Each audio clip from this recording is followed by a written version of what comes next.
हाँ, अभी 10 वर्षावास परिपूर्ण हुआ तो ठेरो बन गया, स्थविर बन गया। 20 वर्षावास परिपूर्ण होने के बाद क्या बनेगा? स्वागत है आप सभी का। आप लोग देख रहे हैं बुद्धास टीचिंग चैनल और हम यहाँ महाकारुणिक तथागत बुद्धा और उनके शिक्षाओं के विषय में चर्चा करते हैं।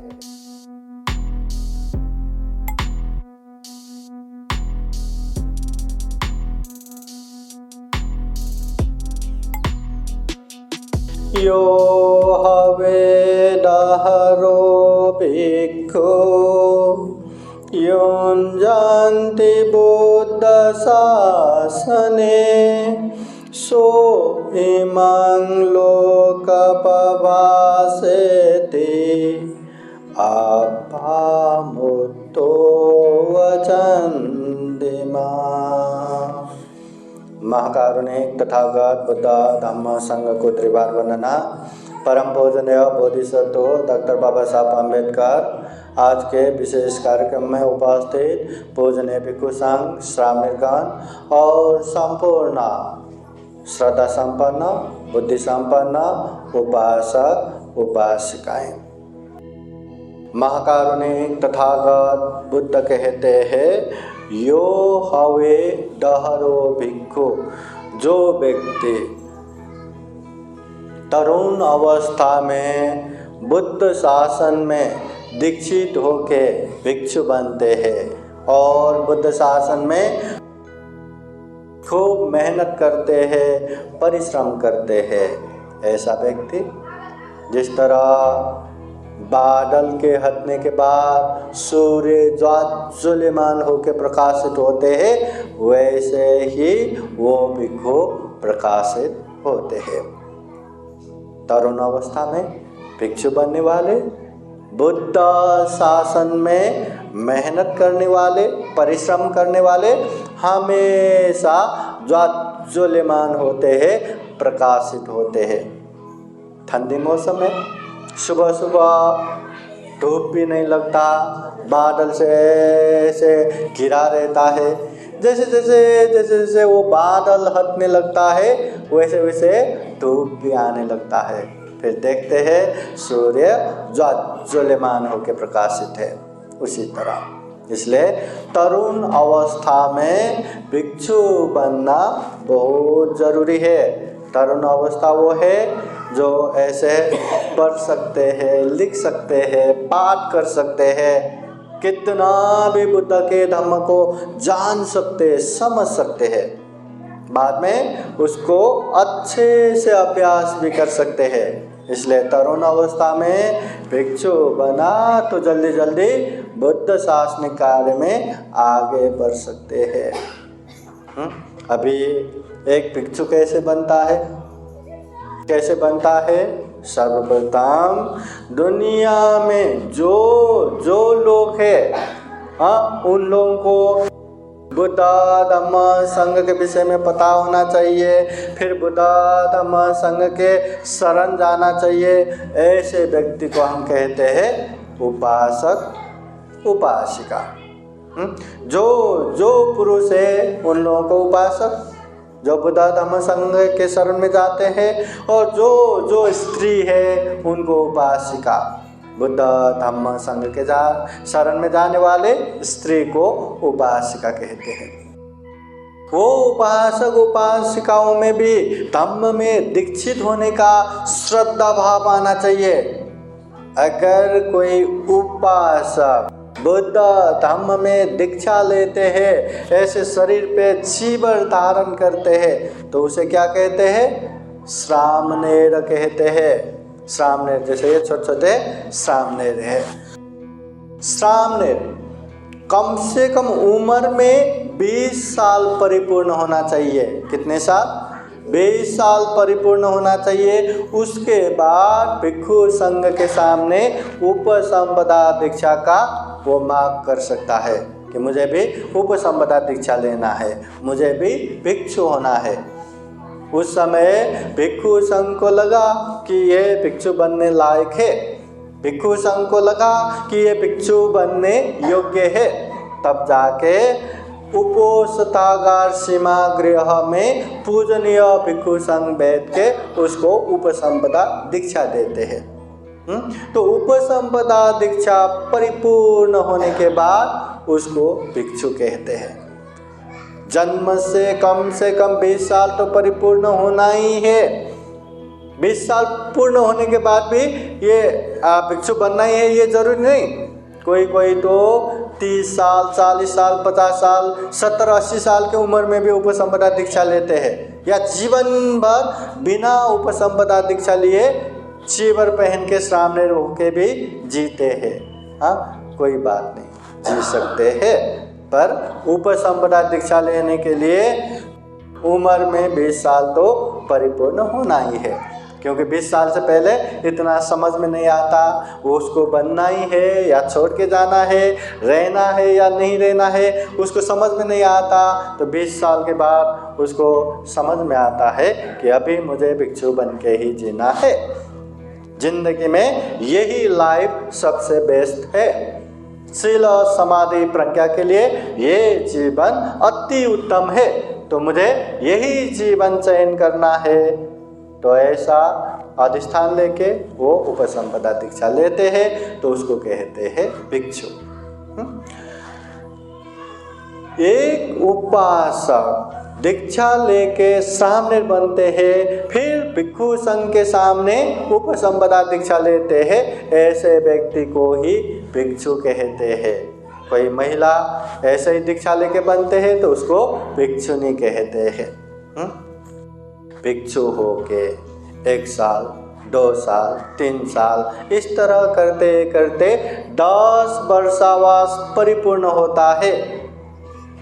10 वर्षावास परिपूर्ण होता है तो उसे कहते हैं स्थविर या ठेरो। पाली में ठेरो बोले तो सीनियर हो गया, स्थविर हो गया, वयस्क हो गया, मतलब अभी बुढ़ापा हो गया, तो ऐसे सीनियरिटी के हिसाब से उसको ठेरो कहते हैं या स्थविर कहते हैं।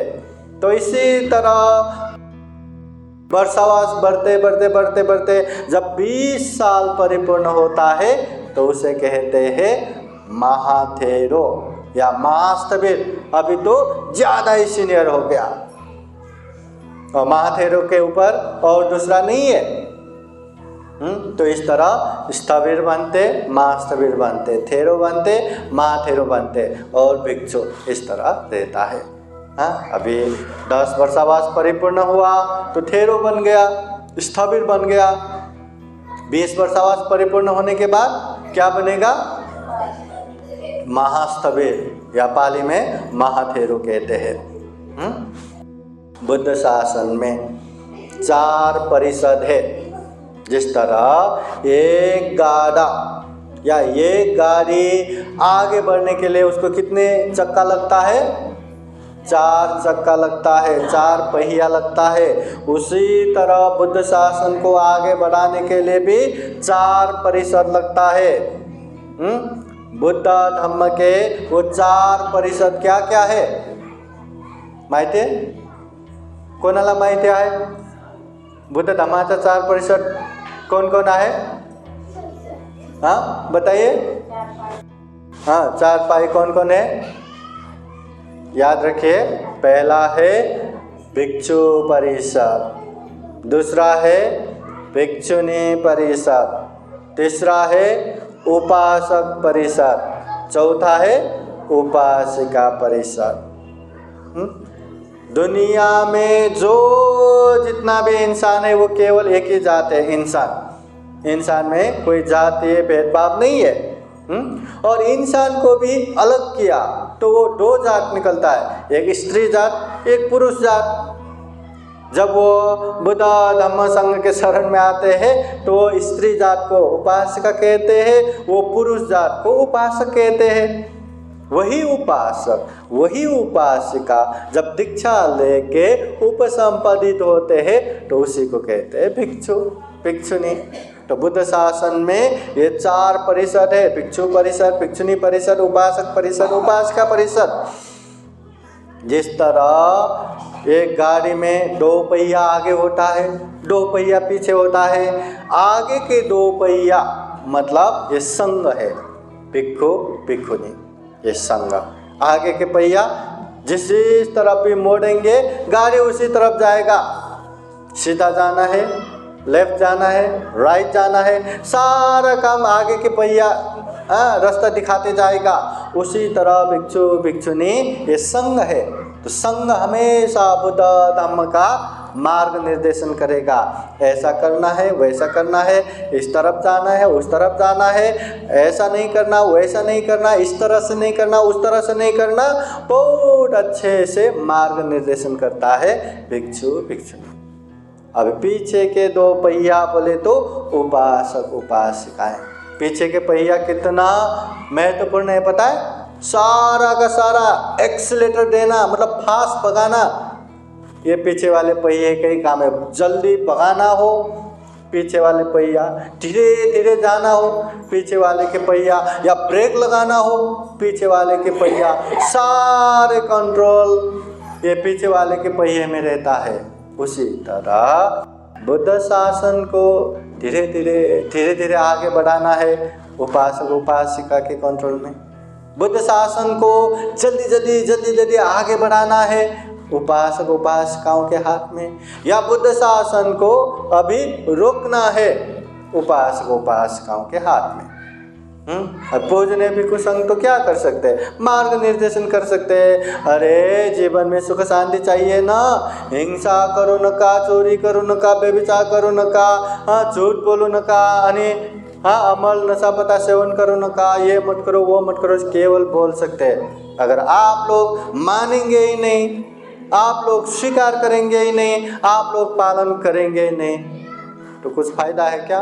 पंडित लोग जो करना है वही करेगा, आप लोग करेंगे नहीं तो क्या फायदा?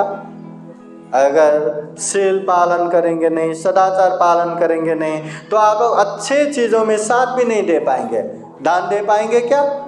नहीं दे पाएंगे। अगर आप लोग दान नहीं देंगे तो ऐसे सांघिक कार्यक्रम होगा क्या? संगदान होगा क्या? कठिन चिवर दान होगा क्या? कुछ भी बौद्ध कार्यक्रम होगा क्या? नहीं होगा। अब कार्यक्रम ही नहीं होगा तो आप लोगों को तो सुनने को मिलेगा ही नहीं। जो आने वाला जनरेशन है, जो आपके बच्चे हैं, बेटा बेटी, क्या उन लोगों को सुनने को मिलेगा क्या? अब सुनेंगे नहीं तो क्या समझेंगे, क्या सीखेंगे?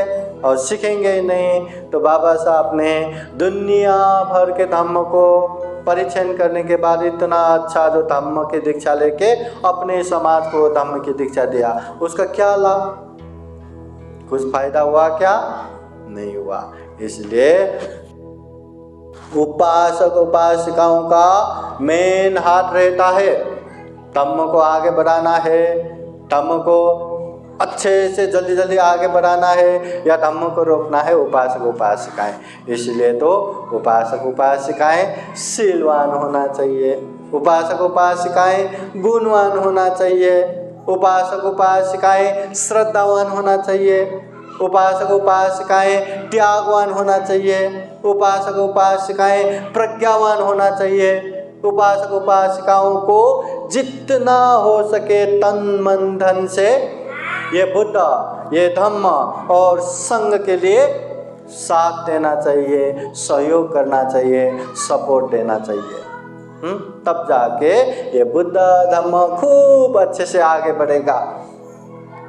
अगर उपासक उपासिका कुछ करेंगे ही नहीं, न दान देंगे, न शील पालन करेंगे, न ध्यान भावना करेंगे, केवल भगवान बुद्ध की जय हो, बाबा साहब की जय हो करके ही उसमें ही खुश होके बैठेंगे, तो धम्म का कोई लाभ होगा क्या?